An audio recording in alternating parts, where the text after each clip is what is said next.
Well, Jamal Cain, let's talk about how things have really escalated quickly for you. And you started out summer league and then got a preseason contract with the Miami Heat and moved yourself into a two-way. And a lot of it was with a double-double performance during the preseason. So just tell us about that rocket ride, and was it something expected for you, or have you just had to roll with it? It was a little bit of both. I had high expectations for myself, and of course I wanted to set high goals, and getting a two-way was definitely one of them, especially in that time. And I was also just riding a wave, man, just enjoying the moment. Like, to be in that position with that team, especially with the type of player I am and the situation that I'm in, like, it was a blessing, you know. So, yeah. And who made the biggest impression during that time? You know, is that a player or the coach or a front office with the Miami Heat? So who's been that person who's really said, okay, Jamal, this is your time? Definitely Bam. Like, Bam definitely was like a big brother to me in this process. Just being there for me, giving me confidence, you know, just having my back. So I would definitely say he was one of the most like influential and impactful like guys. Do you think that you and he are kind of have the same personality or some common bonds?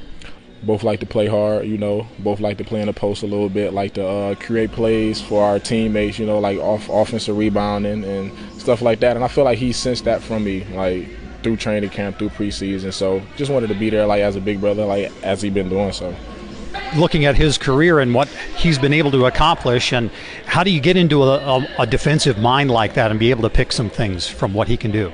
For one, we had like a little segment in practice where I just guarded him on defense and he just played offense, and it was like a game of who can get either this amount of stops or if he can get this amount of buckets. So we was playing a little games like that. He was just telling me little pointers like on defense, what to do with my hands, what to do with my feet and my body and stuff like that. Let's go back down to college. And what was it like to go to Oakland, the Golden Grizzlies, for your final year and bring that program back to a 20-win season after a couple of down years?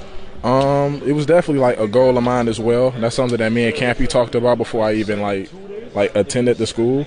And I don't want to give all the credit to me. I also had like a great point guard, a great four-man, a great three-man, a great team all around. So it was just something that I wanted to bring, like that leadership type role to the team, because I feel like that's something that they was lacking in the moment.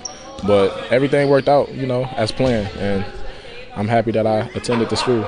So, and you also have to fly the flag for Marquette along the way, and how does that dedication to that particular program, you know, does that carry through?